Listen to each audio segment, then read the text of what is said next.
Ayan, paalala lang pala, no? Kung ang problema nyo ayaw uminit, ang number 1 i-check nyo yung switch ng hot and cold kung working, yung potentiometer, then yung last yung mainboard. Ayan lang yung parts na papalitan nyo.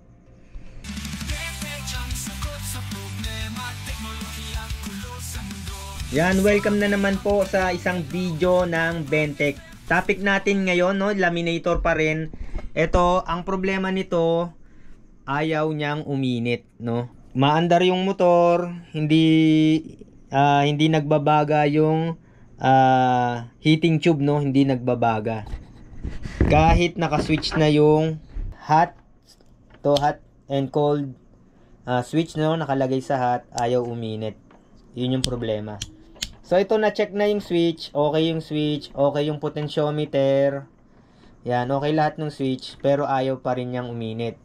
Tapos hindi umaangat yung temperature, no, itong meter. Yan, so isaksak natin. Lagay muna natin pala tong mga socket. So itong QAP laminator, may nabibili niyan na mainboard sa Shopee. Ilalagay natin yung link diyan sa video description o kaya sa comment section. Paki-check na lang.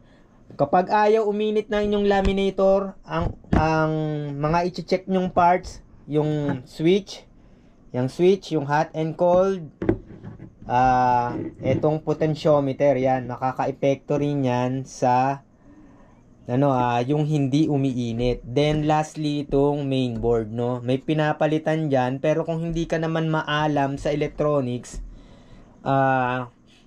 kasi kailangan mong gagamit ka pa ng tester, tapos aalisin mo yung parts, tapos papalitan mo. Pero karaniwan, nakikita ko pinapalitan din to, no. Ordinary user ka, plug and play lang, then mag-a-up na uli yung inyong machine na walang masyadong no, hindi masyadong technical, no. Yan. Ayan lang yung papalitan yung parts, potentiometer, switch, mainboard. Yan. Panalangin nyo lang switch lang, kasi kung switch lang, mura lang to, potentiometer, mura lang. Ito nasa 500 plus, no, 550, siguro mga 500 to 600 kasi may shipping pa yan. So isaksak natin mga ka-printing. Ito yung saksakan niya. Una nga pala po, walang power to. I-check nyo rin. Pag walang power, minsan dito lang yan, no, na napuputol yung cord sa loob. Hindi natin namamalayan, no, katagalan. Yan. Yan, saksak natin. Medyo maigsi yung no. Then, itest. Pindutin yung hot. Ayan. Pag to inangat mo, ayan, no, dulo na siya, dulo na siya. Ayan. Nakatodo nga, no, nakatodo siya, pero hindi naman umiinit. Wala, hindi umiinit, no. Naka-switch na tayo sa hot, hindi siya umiinit. Parang naka-cold lang siya. Ayan, no, hindi siya umiinit. Ginamper ko na to dito, yan. Pero hindi siya umiinit. So hindi switch. Maaring may parts dito sa mainboard na sira. Yan. Kung ganito yung laminator ninyo, sinasuggest ko na palitan nyo ng mainboard. Nasa 500 plus lang to, 550. Bumili ako ngayon.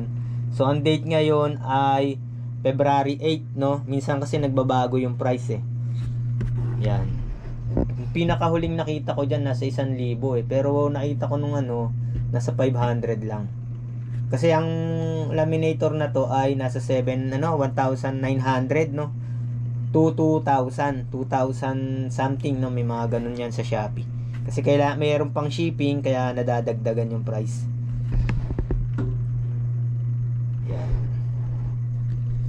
So patayin natin. Ngayon, palitan natin ng mainboard na working. Ayun yung mainboard ko, yung isang laminator ko. Yan. Medyo tatagal lang tayo dito, no, kasi so ang kainaman nito, yung QAP laminator, puro sakit lang.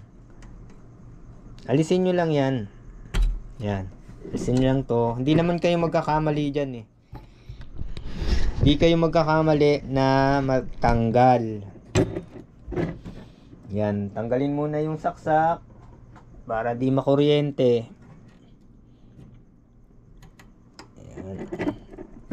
Alis. Yan. Alisin.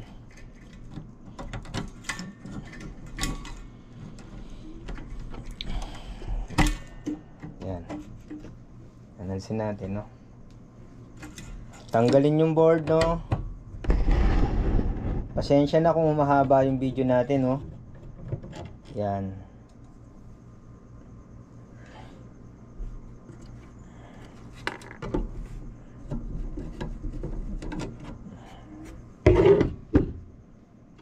Yan, tanggal na, no? Ito yung defective, no? Yan, tanggalin natin. Tanggalin natin yung sa kabila.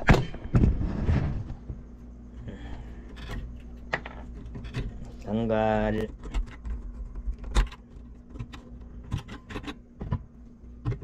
So parang mag-iisang taon na rin ata ito nung nabili ko itong board. Nawalan pa nga ng stock to sa Shopee. Yan.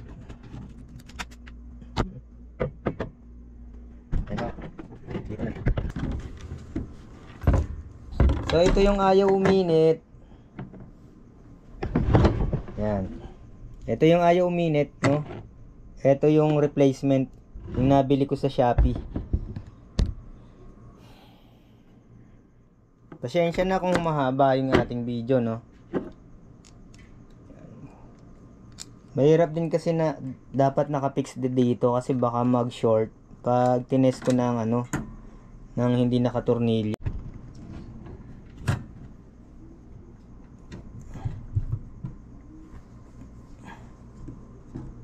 Naisip na.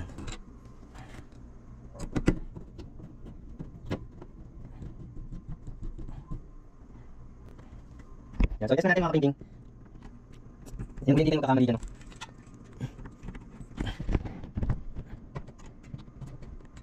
Yan. Tapos yung pinaka ito, yung switches.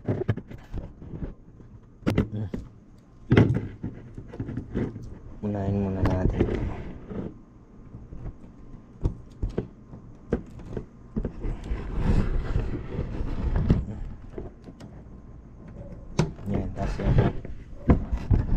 Yan, i-check nyo kung may naputol dito, no? Kasi pag putol to, hindi iinit.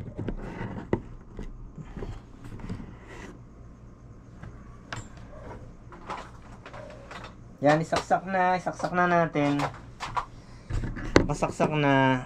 Tapos, wag muna natin yan, tas yan muna. Tapos, sira natin. So, naka-cold siya, naka-cold. Pindutin natin yung hot. Yan. Tapos itong potentiometer iangat natin, no? Ayan. Yan. Yan, nakikita nyo dito umaangat na yung potentiometer. Ayan. Ayan, lagay natin yan. Tapos check natin yung heating tube, no? Kung nagbabaga. May luminit na. Ayan, nagbabaga na yung Try natin ilaw, Ayan, nagbabaga na siya. So yan, dito sa case na to, mainboard na yung problema. Okay yung yung potentiometer, okay din yung switches. Itong switch. Kasi ito forward and lang naman to backward. Yan. Minsan naman ayaw ayaw mag backward. So switch lang yun, palitan nyo lang to. Yan. Minsan naka forward siya, pag pinress mo to ayaw, no. Palit lang yung switch. Yan. Nagbabaga na siya, mga kaprinting.